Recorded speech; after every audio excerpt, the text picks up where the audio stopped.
we were just saying before we actually press record that I feel nervous. Yeah, I did. I'm feeling a little better now. Okay. I'm also unsure how to open it. Okay. It in a way feels like I'm being the most vulnerable online that I've probably ever been. Yeah, I don't know. When we were in the park before we came here, we talked about your intention. Like, what was your intention behind doing this podcast today? What was it that you wanted to share, that you wanted people to experience or learn? Yeah. I think just just as you said, that just landed in the body a little bit more. And I think the intention is just to provide an episode that someone can listen to, and it almost normalizes the process of trauma. And I don't want to say healing because I'm not a huge fan of that. So I think just like returning back home to themselves and authenticity. And just like I was saying in the park, wasn't I, about like feeling that responsibility of having a voice and having a platform and having women and a community in my space and being able to just share like the ups and downs of it. And I think especially because trauma can feel so isolating. And then on the other hand, on social media, trauma in a sense feels so like normalized. So it's kind of like, well, what is the reality of that? Like, what am I stepping into?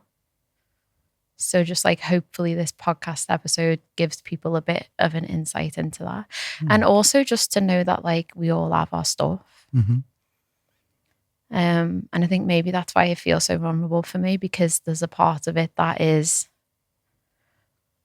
talking about the protective mechanisms and stuff I've had in place for so long, and maybe how people think they know me or how I've shown up online before is it's just been very eye-opening. How do you think you'd like to be received? Like, what would you like to bring and share? Just like authenticity and honesty. How would I like to be received?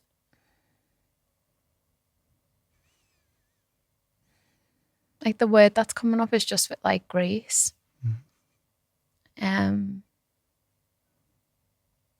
Yeah, because I just feel like there's going to be some things that I talk about that are like super vulnerable, but it's also like a power to be able to step into that and vocalize that, even though it's difficult. So I think just being received as just like a woman just trying to figure this shit out. Yeah, sounds like a good place to start. Yeah, I know. How are you feeling? I feel good. Yeah, What's your intention? My intention is to, I guess, kind of like continue to do what I've been doing, which is to kind of like walk alongside you on this path and to support you here in this process of sharing more about you and your experience, and maybe, I don't know, sharing about some of the work that we've done, what it's looked like, what it's involved. Just to, I knew that this was big for you today to kind of come on and share to this degree. And so, I just wanted to, just be here. Thank you. And you know what's interesting is like, just thinking about those protective mechanisms, it didn't feel like it was big until I've sat here. And then I think about the things that I'm going to share. So I think there was probably a part of me that was like, yeah, let's do the podcast. And, you know, like that, so much of our work has been around that, like that mask and that armoring and that like protective part of me, not that I felt like I needed to protect myself from this, but just how I defaulted into, yeah, it'd be amazing, let's do it. And now I'm sitting here and I'm like, oh shit, this feels really vulnerable. So, and also there's probably a piece around it feeling extra vulnerable because I've just come back from the retreat. So there's like some deep work that's being done. And also I'm sitting in front of someone who sees me, which is another reason why I wanted to do this with you, because you will see and you know the journey. And if I default back into that at any point, it's like, no, I know that's your authentic truth, Lydia. Like, what is it really? So it felt really, even that adds a layer of vulnerability because I'm talking with somebody who is seeing the journey and the process. So yeah. So where would feel good to step in? You know, like what would be a kind of gentle place to land at the beginning of this conversation? Where do you feel drawn to talk to? You know, I don't actually know. Okay. Where do you think is a good place to start? I think maybe to share a little bit about kind of like how it feels to be you now, like how life is for you at the moment. Yeah. I mean, just that question makes me like emotional. And I think it's actually not easy to be me at the moment. And there's a level of like choosing that in a way, because it's unlearning so much of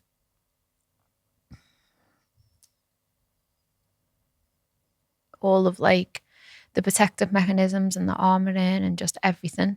Just it's like learning so much about myself to unlearn it. And I think that's been something that's been in our work, is like feeling the least like me I've ever felt, but the most like me as well, and the duality of that. So at the moment, it's I think especially because I've just come back from the breath retreat, it is really difficult actually and really vulnerable. There's a lot to hold. And there's a lot of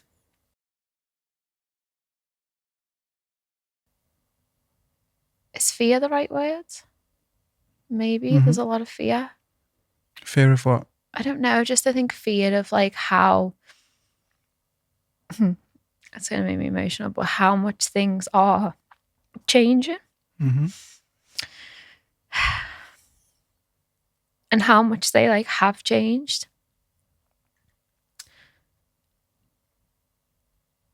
And almost feeling like I have stepped into, even thinking about the work that I do now and just like the retreat and just so much, like I've stepped into this like path of true authenticity and embodiment. And what it's doing is triggering all of my parts. It's triggering all of my wounds. It's triggering all of the cycles and all of the patterns. And it's consistently having to like ground into what's unfolding in front of me. And it's not easy. But there's also so much amazing stuff. But I think, yeah, I feel like I've blinked and so much has changed. I'm wondering if it might help people a little bit if you shared a little bit about your experience of like armoring and protective parts. You know, sometimes like we use language that we really understand and we resonate with, and I think it might be really helpful to give people a sense so they could relate to it in their own life and their own experience. So like when you talk about armoring and like protective parts, like what does that mean for you? Well, protective parts is for sure like the masks that we create or the ways that we go into the world and we protect our vulnerabilities, or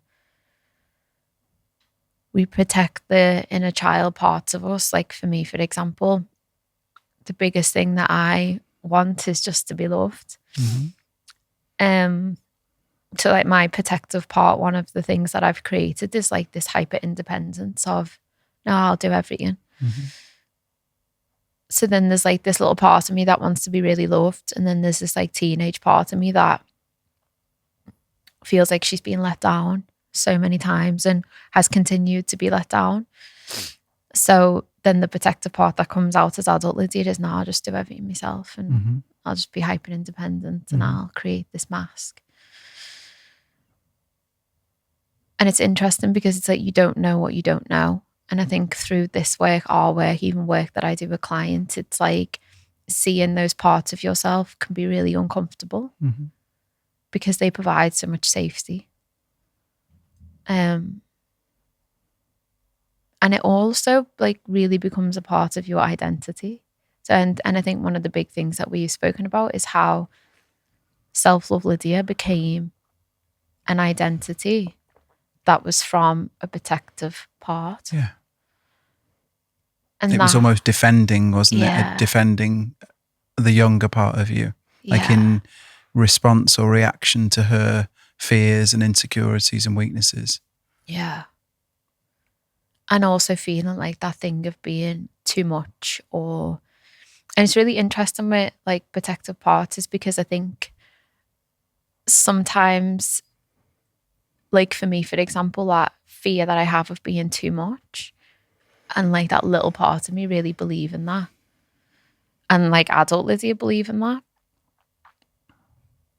It's like in a sense being self-love Lydia, like I stepped into being not too much, but being really out there and like being so unapologetic and being so authentic and just like really putting myself out there. So it's also interesting to learn about these parts of self, because sometimes your protective part can step into almost that belief that you have of, oh, well, if you think that you're too much, okay, then put yourself out there even more. Sometimes they might cause us to retreat, or, you know, however it comes up for different people. But I think for me, like that whole realization around the self-love Lydia and how I was showing up and all of these different things, not even having a clue that was linked to some of the wounds has been wild for me to realize. Like it's been huge for me to realize actually. But it's also not a bad thing, which is what I always say to like clients, but also for my personal journey, like it's not a bad thing because we all do it. It's what makes us human. I think it just becomes hard when you notice it, and then it's like, oh, now you notice it. It's like, well, now what? And then now what for me has been stepping into the vulnerability and stepping into the alternative of what's an option, rather than putting that mask on and pretending that you've got all your shit together and pretending that you can do everything. Like, what's the option? And the other option is vulnerability, which is like scary. So it's a choice. It's like you've got a conscious choice to wear a mask or be real. Yeah. And how is that? Like, how is it to expose the more vulnerable elements or aspects of yourself? It's been hard. It's interesting though, because I feel like it is hard, but then it's also like when you find your space and your community and stuff, like it's not hard. Like in our sessions, it's not been hard. But I think because we cultivated so much like safety and trust, and like there was no judgment. And I've always said, I feel like it's just the space that I can land. And I think for me, having that space, that's been a massive driver for me with the work that I do and how I hold space, is like just providing that for people, because we wear masks and we armor up and we protect ourselves so much. To just have that space where you feel like I can be all of me is so unbelievably amazing. And BBTRS, that community that you go into, is straight away you're vulnerable. And you feel like people can sense if you're holding something back, or it's really interesting, but there's just safety. But it's not been easy in other ways. Like, it's not been easy to do this work and then go back into, you know, family dynamics or relationships or work environments, or that's been really hard. And I've not always chose the vulnerability, which is the other thing. Like, I don't want to sit here and be like, yeah, and make out like I always choose the more conscious, embodied, authentic option, because I don't. Because one of my patterns is I collapse into fear. I collapse into sadness. I collapse into, I can't do that, which is what we saw from our session yesterday. What's your experience of what we're talking about? I think, yeah, like being like needing to protect yourself as a response to trauma is big, and I think something that many people will recognize. You know, I think we have different masks that we really kind of create in a way that feels like natural to us. So we could use like the mask of humor, the mask of intelligence, the mask of anger, the mask of claps, you know, like anything that we do that prevents people from really kind of like meeting our most authentic self. And so it's really interesting to get to meet yourself first, like to even rediscover yourself. So not to mention people that you connect with or that you relate with, but for you to have an opportunity to meet the one underneath the mask. And I think that's a really beautiful part of the journey, because I think many people come into therapeutic spaces and a big thing that they say is like, I just don't know who I am. I don't know why I'm here, what I'm doing. I've just lost myself. And I think it's amazing to have the privilege to witness someone like come home to themselves, their body, their most authentic self, and then to guide them on that path. Because I think it's easy to talk about vulnerability, but the reality of it is really challenging. Yeah, so challenging. Because it's messy and it's completely unpredictable. It's alive and raw, and you just don't know where it's going to go. No, you don't. And I think, you know, you spoke and it always stuck with me, but when you first met me, how confused you were. Yeah. And I love that. Like, it makes me laugh, because even when we done the retreat together, you was like, yeah, I was really confused. And I think that has been nice for you to almost witness that, because you are somebody who's like incredible at this work. So for you to even meet me and be like, oh. Yeah, I didn't get it.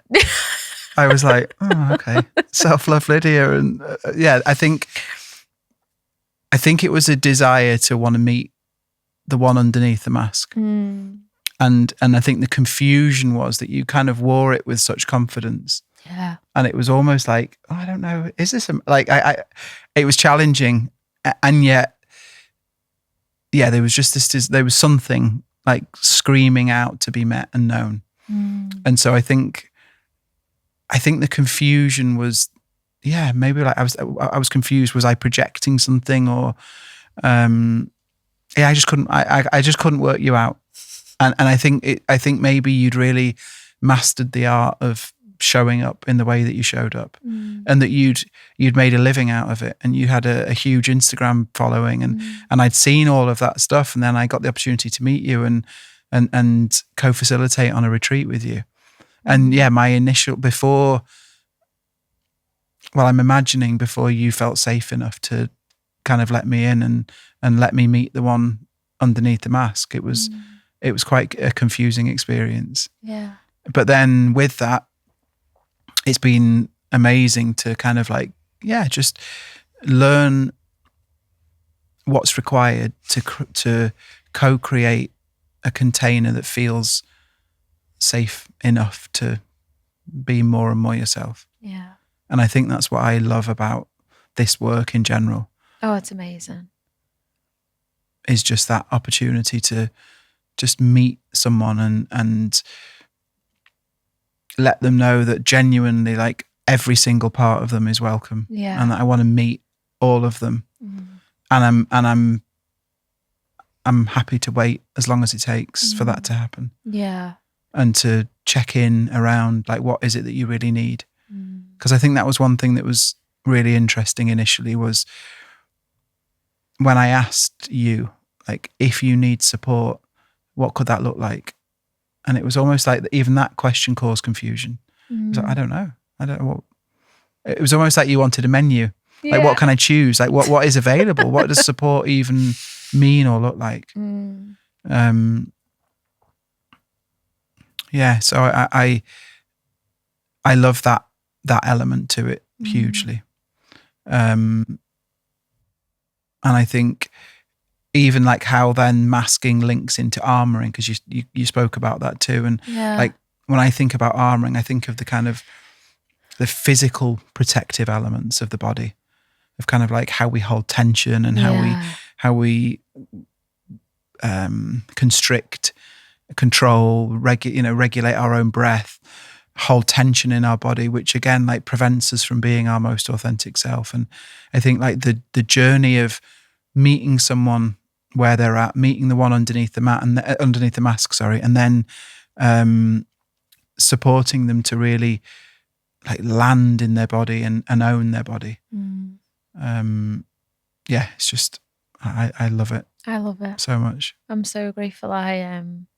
You know what? That's one thing I am grateful for from everything that's happened, like from the trauma, is it's led me to this point. And I feel like I have become such, like when I was on the retreat, I had a moment where I was like, oh, I found my thing.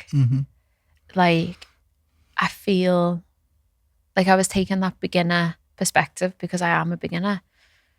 But when you just feel like you're really, really good at something. And for the first time, without the bells and whistles, without the showing up on the Instagram and doing all the things, I'm just like, here we're human beings doing this work is what I'm good at. So that was really beautiful. But I feel like a part of that is also being from having my experience of receiving like BBTRS and like the things that we've explored. And the other thing with, like, when you were talking, then it's really interesting because it's not something that you're consciously aware of when you mask up or you protect yourself after trauma, or even how you like armor up in your body. You're so unaware. So it's like that thing of like, you don't know what you don't know. So for me, who I was and how I was showing up was so authentic to me at the time. And I thought, I've had therapy held, I've done the work, I've been doing mindset work for years, I've done meditation.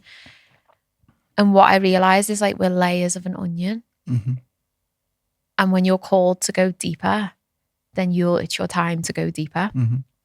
Or you'll go on that journey.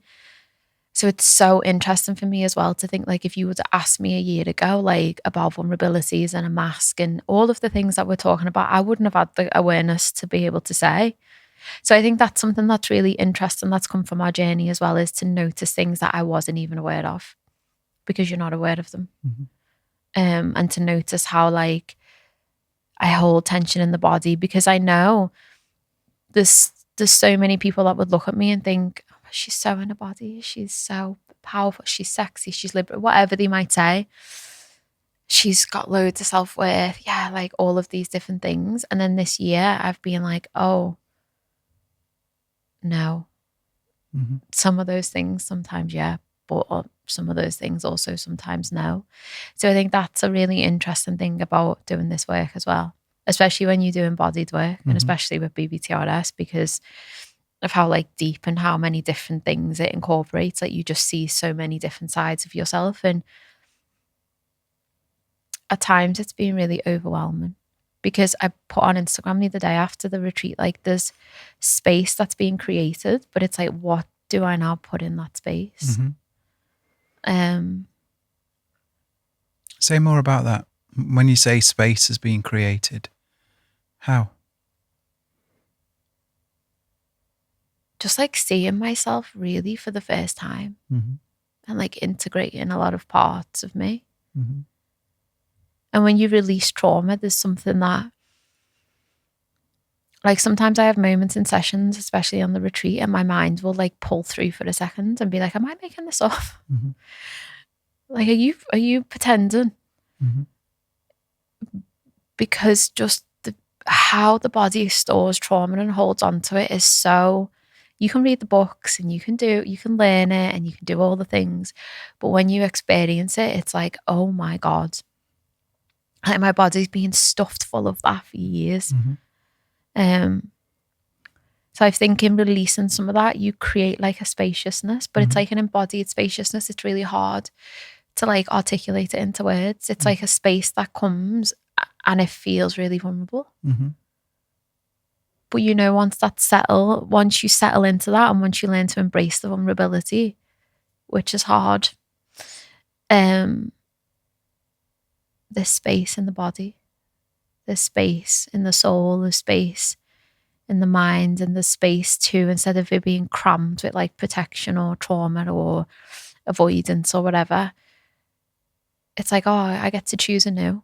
Which is one of the things I kept saying in BBTRS, is like, we get to choose anew when we're in that trauma release. So for me, that spaciousness feels like, okay, I get to choose anew, but what is that new? Mm-hmm. And on the path to choosing the new, the old parts are coming up to little Lydia might be like, go back to that pattern because it's safe. Teenage Lydia might be like, no, don't do, like, just collapse, just don't do anything. Hide, it's too much. Where adult Lydia is like, no, I want to step into it and I want to take up space and I want to go out and have loads of impact. So it's like you kind of have to bring those two parts of you along the journey to figure out what has been created when the space comes. Does that make sense? Yeah. I'm wondering like how, when you spoke about your own experience and you said about like being ready, like there was a sense that you'd done loads of work and then you were kind of ready for like what you described as the deeper work. Yeah. What did you need in order to step into deeper work? Like what ingredients did you need to be able to go there, to kind of like maybe meet yourself more fully and to then bring that full, more authentic you into relationship? You know, it's interesting because I don't know if the trauma that happened in January, I don't know if that would have happened where I would be today. Mm-hmm. So there's so much like gratitude intertwined with that. And I think my biggest driving force was thinking, I don't want that to define me. Mm-hmm. And I think the qualities were like safety,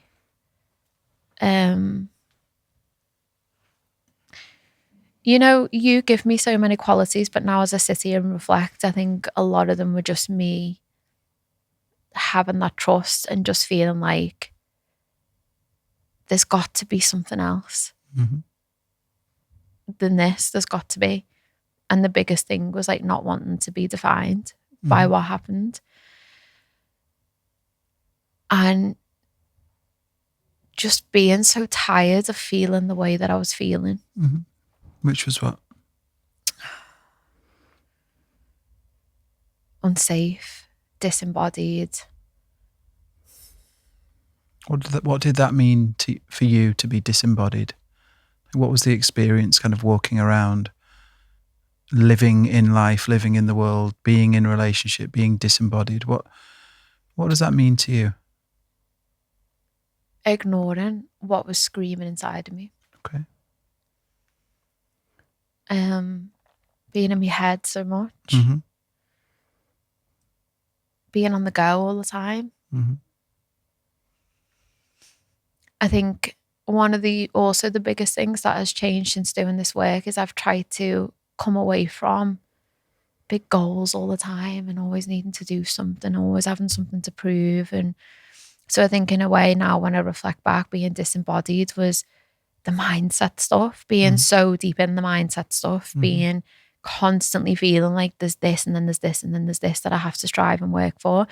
So that for me feels like now I know this work, that feels like it was being disembodied. And I think the mindset work has a place for sure, but I think this work is just so unbelievably profound. I think also like being disembodied, just like not being able to vocalize my needs, not knowing what I need and not being able to vocalize that, not being able to set boundaries. Did you trust your body? Like, was it something that like felt like an ally or a friend, or was it like, what was your, like when you thought about it, or did you not think about it so much? It was Didn't just go that deep into it to Okay. think about it. Yeah.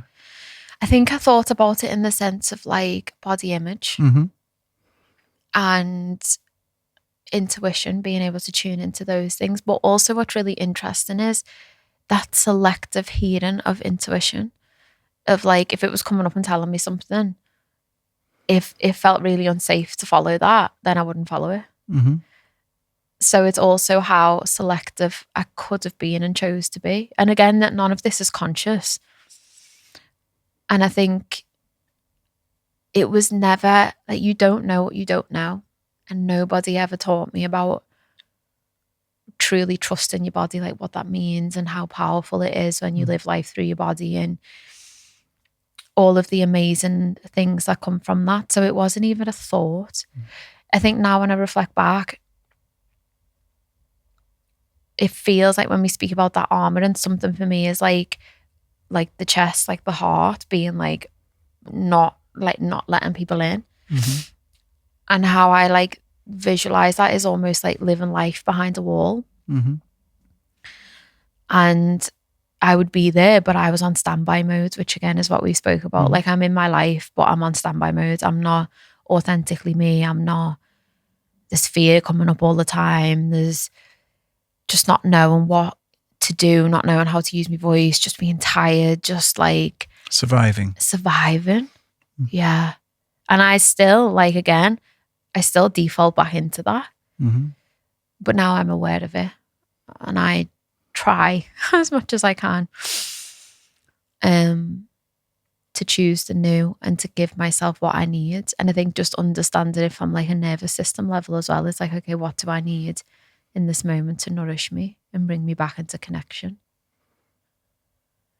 And I think it requires showing up for yourself a lot. A lot, which is hard. What does that mean to you, to show up?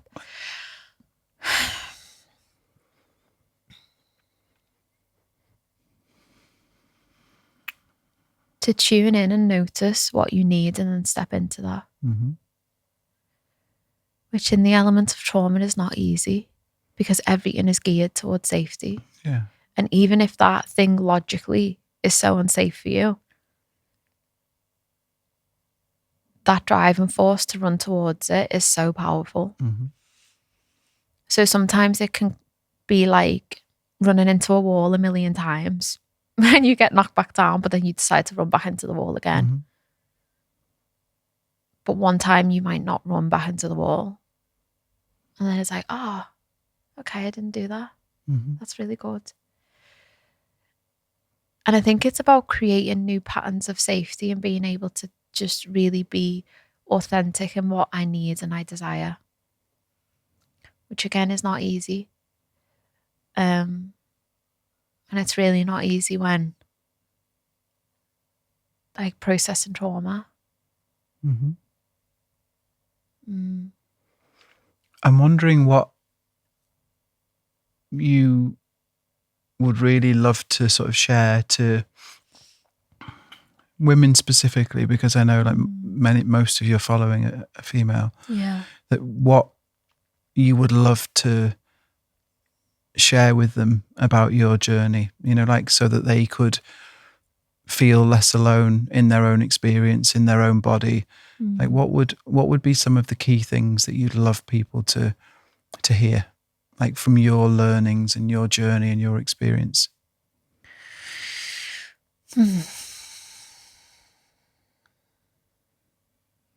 I think one of the main ones is that there's like hope after trauma.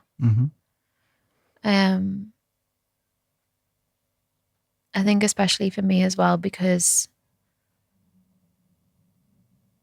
when what happened in January happened, like there had to be a hope to get me to consistently show up and do the work. Mm-hmm.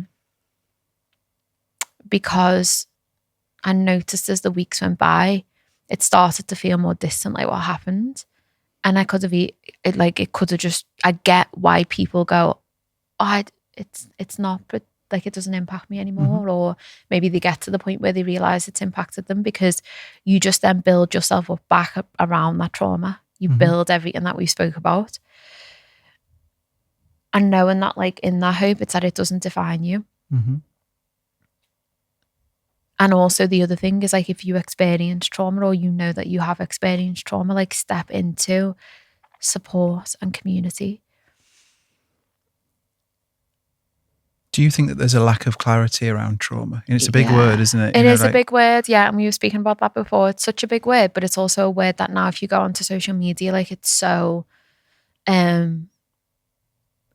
common. Mm-hmm. And this journey has been so beautiful for me, because, like we've said, oh, I can study it and I can read the books and I can help other people with it. But now I know what it means to leave your body. Mm-hmm. I know what that means. I know what it means and what it feels like to feel so unsafe. Mm-hmm. I know what the pain feels like of it, but also the pleasure that comes in to pull back into old patterns, to pull back into protective mechanisms. Like, trauma it's a felt experience. Mm-hmm. It in some ways is so isolating. I think especially after experiencing the sessions and the work that I've experienced, like, it feels really isolating to carry that and be like, oh wow, there's a huge impact. Mm-hmm. And personally, I've found, like, it makes you so vulnerable. And, you know, just even the experience that I had in BBTRS, to, like, be that flooded with trauma that you literally pass out.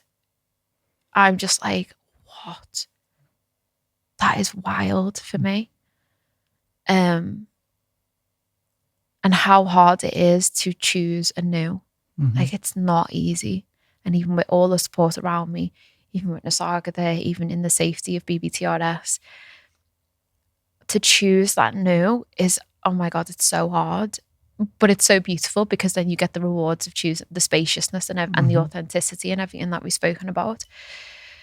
But I definitely feel like, I think when we think about sexual trauma as well, I think we can associate it with the big things. Mm-hmm. But what I've realized is sexual trauma can arise even if there was consent, even if it was in a loving relationship, even if it was a one-night stand. Like, however we have sex as women and we step into, like, connection, it has the potential to result in trauma. Mm-hmm. Not everything does, obviously, and not everybody will experience the same level of trauma, which is something we've spoken about. But for sure, it's like there's not really an understanding of it. Mm-hmm. So for me, I feel like it's really interesting, because I've now, when things happen in sessions with clients, I get it because I've experienced it. And yeah, it's also scary to, like, leave your body. Mm-hmm. Like, it's so scary. It's so scary to be that vulnerable. It's I think the other thing as well is, like, healing trauma will bring different levels of and different processes. Like, at first I couldn't feel any emotions, like, they just shut down completely. And then when I completed what was underneath the freeze that time, when I went away and I spoke to you about it, and I got the opportunity to, like, for the body to complete what it wanted to do, since then there's been no desire, no sensation, no, like, I'm on a whole other journey now with my sexuality. Mm-hmm. And it's frustrating. Mm-hmm. And I think we can have this thing, and just anybody listening to it is like, if you push against that, it's like abandoning self. Mm-hmm. And that's where like the choices come in. Like you have a choice, and as hard as it might be to like walk through that path of healing your trauma or returning back home to yourself with compassion and grace and empathy and love and all of those different things, like it's going to benefit you so much more than just pushing off against that. Yeah. You know, like as we were saying before, if there's a numbness or if you've experienced sexual trauma and you don't really get pleasure and you outsource that to other people, just consistently showing up with like that masculine of like, well, we'll just keep going and it is what it is. And it's like there's really a time to just honor all of yourself and meet yourself where you are. And it's not easy, as I keep saying, but it's also beautiful, because what's the alternative? The alternative is just for me to go, oh, well, it is what it is. And then like not to have a relationship with my body and my intimacy and my sexuality and my pleasure. And also it's learning me so many different ways of like, and we spoke about this in our session, to be with the energy of sexuality without it resulting in just an orgasm. And me being able to tune into that and work with that in other different ways. And that's been so powerful. Yeah, I mean, I think what I'm hearing you say is that like this experience or this series of experiences has kind of like brought you to a place where you are getting to really meet yourself on so many new levels, but like to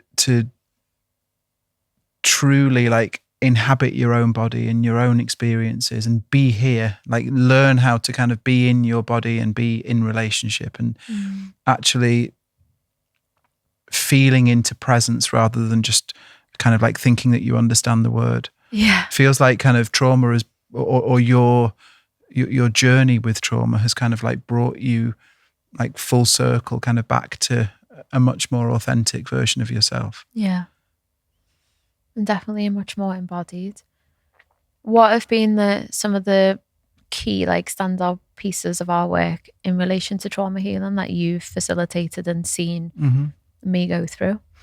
I think the first one is just obviously like the co-creation of safety or of a safer space. So that's always kind of like the first stage, is like, how can we co-create a space that feels safe enough for you to be more honest, more authentic, more vulnerable.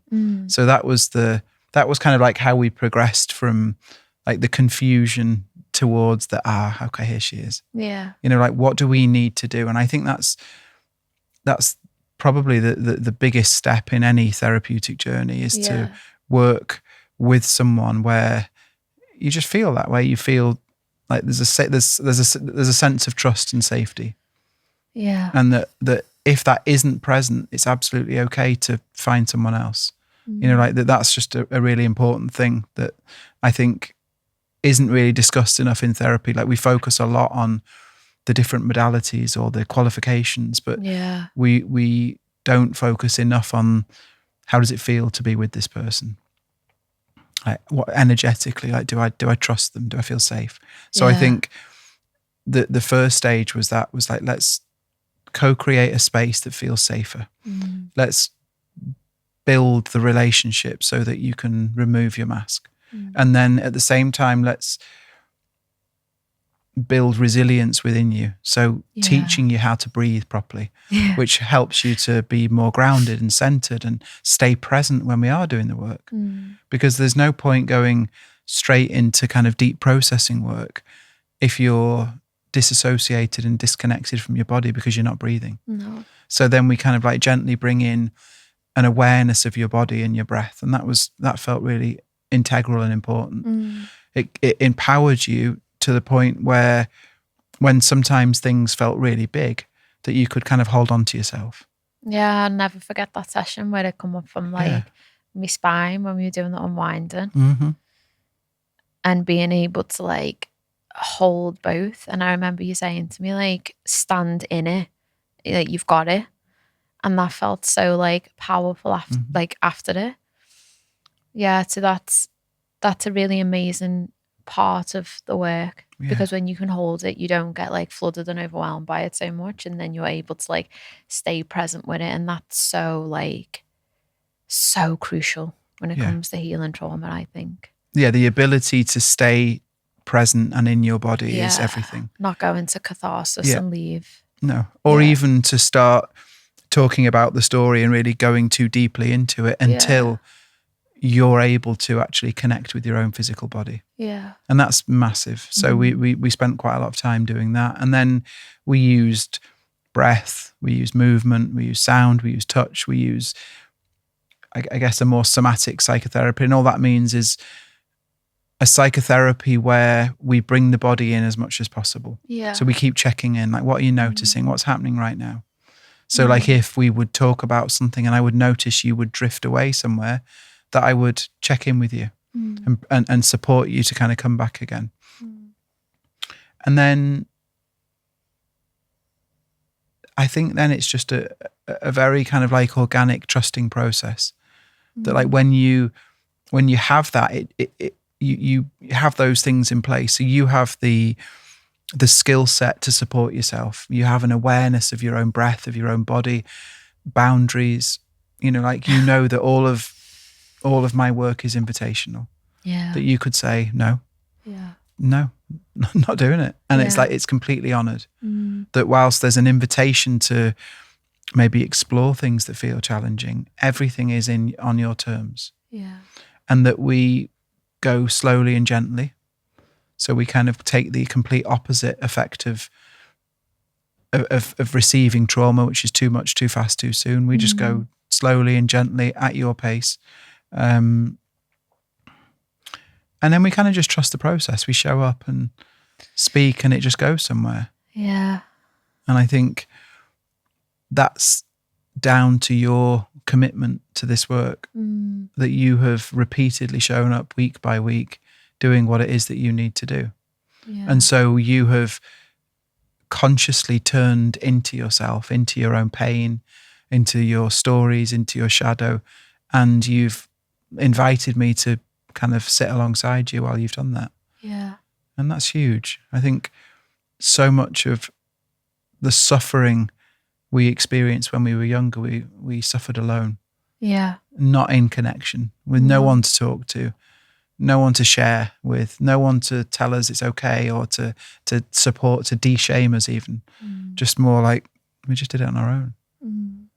And I think that's a really, really integral part. And I think that I feel like if you have a sense of safety and you have relationship, I think everything else is a bonus.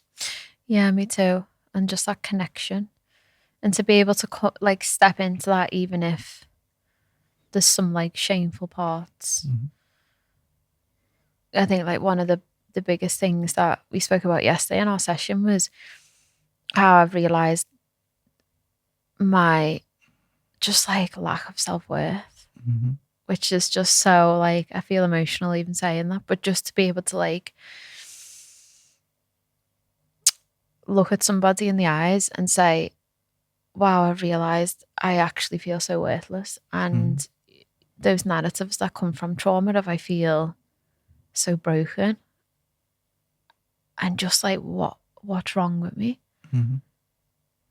Because of like the shame or the confusion around that can definitely for sure make me want to pull out of connection. It make me almost want to isolate with those things. But I think stepping into that and being able to step into like a safe space and just say like, this is how a part of me feels. This is not all of me. And this is what I also say with clients, like it's a part of you that's online now. It's not all of you. But that's really hard. It's really, really hard as well to be seen in. I think when you've experienced trauma, there's such a vulnerability. And just to have a that vulnerability space. in kind of exposing and bringing up your experience and sharing it. And to just be in like the pain of that. And to be in the release of that as well. Like when your whole body is trembling and you're just, and there's something about, the experiences I've had where I've disassociated to not even be in my body and to be in the room with you is so vulnerable because I'm not even there really. Mm-hmm. And I know that that comes because of the pain. So there's no empowered spin I can put on that. There's no mask I can put to kind of default away from that. That is the most vulnerable I'm ever going to be seen with others, but also with self. So to kind of come out of that and then to like process that and integrate that, it's like, oh shit, that level of vulnerability is like. What did it teach you?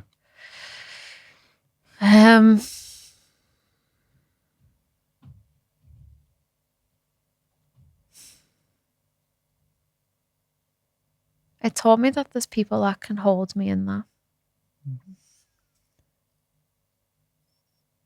It taught me and it showed me the impact of experiences. You can't deny what your body does. Mm-hmm. You can't deny it. It showed me how hard I've worked to mask that and protect from that. Mm-hmm. Because that's the reality of what was in the body. And it's taught me like the power and almost the essentialness of being able to listen to my body. Mm-hmm. And that I can come back from that. Like I can have that experience and I can go and I can feel really vulnerable, but then I can also integrate that. Like I can do both. Mm-hmm. Yeah. How is your relationship with your body now? Like, how is it to live in your body right now? You know, it ebb and flows because like yesterday, obviously coming into session, I was just completely overwhelmed. This morning, I'd done some really nice shaking and unwinding, so I feel a bit more in my body now. Mm-hmm.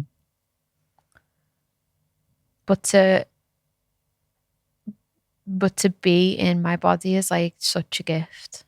Like just the change it makes, I think for me as well, because I was just always told I was too much and I was too deep and I'm too emotional. And to now just to know how much of a gift that is. Mm-hmm. And to be okay and to know that it's not too much. It's just who I am. And the more that I get into my body and the more embodied I am. Yeah, there's the pain that you feel or the dysregulation or all of those things, but there's also the pleasure and the joy and the safety and the knowing and the tools and just like even to be in ecstatic dances with women and just feel like I'm not holding back and I'm just in my body and I can release. Like it's so powerful. It's so powerful. And it's made me way more authentic than quote unquote self-love Lydia ever was. Mm-hmm. Yeah, and it's amazing. It's so amazing. And God knows where I'll be in another 6 months, especially now I'm starting the breath training. But yeah, it's amazing to be in my body. And I think every single person deserves that. Mm-hmm. Like every human being deserves to just feel, live in their life, not live alongside their life or run alongside their life, like to live in it and have moments of presence and connection and safety and just like the ability to like meet your own needs. And to tend to like little Lydia and teenage Lydia. And yeah, sure, like there's a big realization now around the lack of self-worth. But instead of that defining me again, I'm like, okay, our work will now be like what needs to happen in order for me to tend to those little wounded parts and make them feel like they are deserving. Yeah. How do you find living life in your body? I feel really, really grateful for my relationship with my body. I mean, obviously, like it comes with challenges. Yeah, it's not like easy. to be like really acutely aware of myself is, I don't know, like I'm naturally quite a sensitive person, so I feel a lot. And so sometimes it's a lot to feel things. Yeah. But I feel like my body's my best friend, you know, like, and that's a real gift, and that it's an ally. Yeah. And so that it supports me to really be in the world. And I think for a long time in my life, I absolutely wasn't in the world. I was in my head. I was controlling everything. I was afraid, and learning how to like really land in my own body helped me exponentially, like more than anything I could ever describe. And so, yeah, I love the sensitivity and the challenges and like it's so interesting to observe it. And I think that the better I get at observing how it is to be me in my body, the less stuck I get. Yeah. So like, I think historically I would notice something and then completely leave it. It's like, oh, that feels horrible. I don't want to. And then I would try and ignore it or deny it. And really it would just kind of fester and get bigger and louder until I gave it space. So I love being in my body. I'm incredibly grateful for it. And it just teaches me. I think it just teaches me about kind of like the unpredictable nature of life.